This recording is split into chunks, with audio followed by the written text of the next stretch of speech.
আসসালামু আলাইকুম। পূর্ব ঘোষণা অনুযায়ী আজ আপনারা শুনছেন শেখ আহমদুল্লাহর তারাবি সালাতে কোরআনের বার্তা।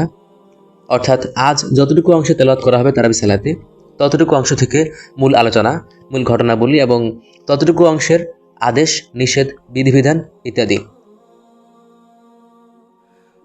প্রথম তারাবি।